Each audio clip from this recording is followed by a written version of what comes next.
Hemostasis is a process to stop bleeding and comes from the Greek word blood and halting or stagnation. Now the process of hemostasis can essentially be divided into three major parts: vascular spasm or vasoconstriction, platelet plug formation, and finally coagulation. Now these three steps are important to know. Coagulation cascade process actually is much more complex and involves various chemicals called clotting factors, which we will look into more closer later on. So let's just look at an example of hemostasis.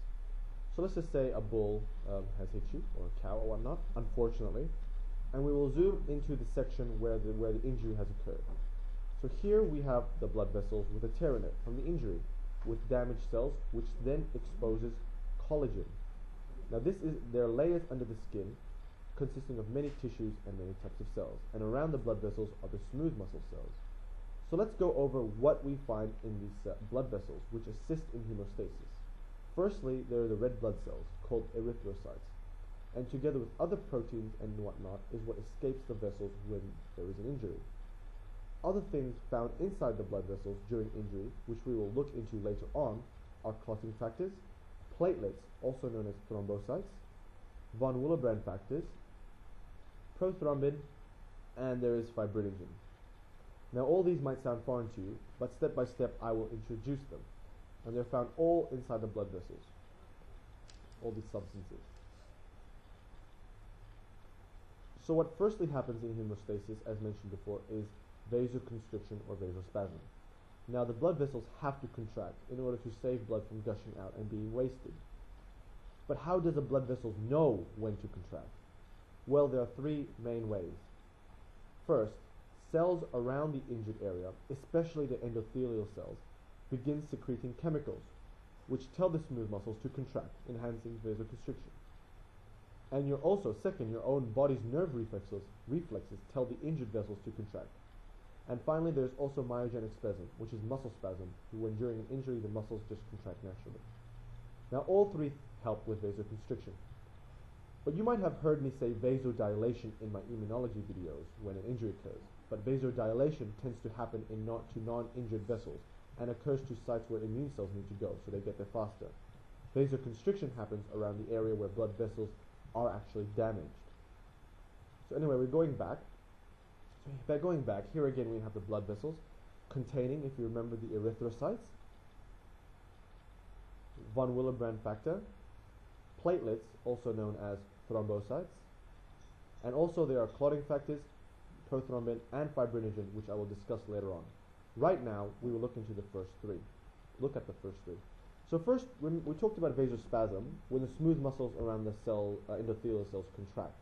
Next, what happens to stop the bleeding temporarily is platelets form a plug around the injured area, known as platelet plug formation.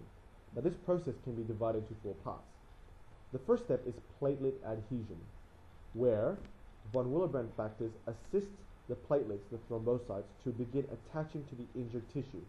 The platelets can attach to the exposed collagen quite easily. The erythrocytes are also trapped in here. So you can say that the von Willebrand factor helps bind collagen and platelets. Anyway, after platelet adhesion, platelet release reaction takes place, where the platelets get more sticky and begin releasing chemicals, which tell more platelets to come and join the party and also enhance vasospasm and slow down blood.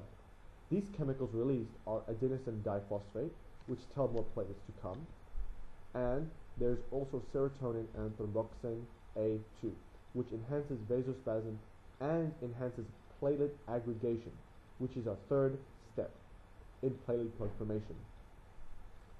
Platelet aggregation basically seals the damaged area, where basically all these platelets come and basically stick around the area. More platelets. They're aggregated. And this will eventually lead to the platelet plug formation, our final step. Now, but you might ask yourself, now what if these platelets keep building up on top of one another and build on other cells around the area, ones that are not injured? When does it stop?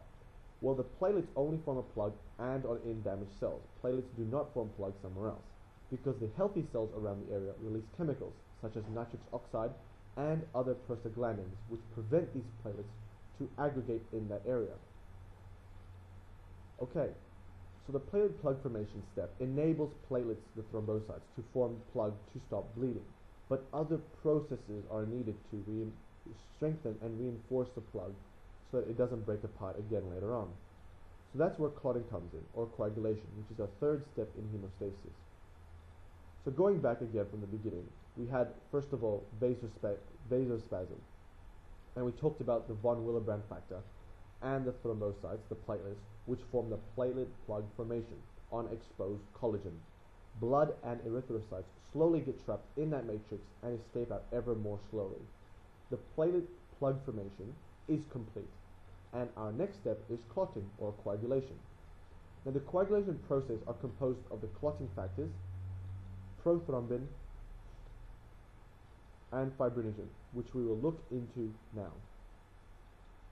So what clotting essentially does is that it strengthens the platelet plug with fibrin. This results in a fibrin mesh, a sort of mesh. Now you can think of this process as the liquid around the platelet plug, firstly, turning into gel after coagulation, which then seals the damaged vessel nicely. Now to form this gel, which is this fibrin mesh, requires a number of complex processes involving many clotting factors and procoagulants. But for now we will just look at the overview. And so this complex clotting process can be divided into three main steps in coagulation. Now, firstly, because the vessels are injured and platelets have aggregated, a series of reactions involving many clotting factors occur. Now, there are two pathways involving these clotting factors, the intrinsic and extrinsic pathway. Both, however, results in the same substance, prothrombinase, or also known as prothrombin activator. Now, the second step, which is common to both these pathways, intrinsic and extrinsic, is where this substance, prothrombin activator or prothrombinase, together with calcium ions, actually catalyzes prothrombin, this green stuff, into thrombin. So here we have prothrombin catalyzed into thrombin, which I'll denote with just a green dot.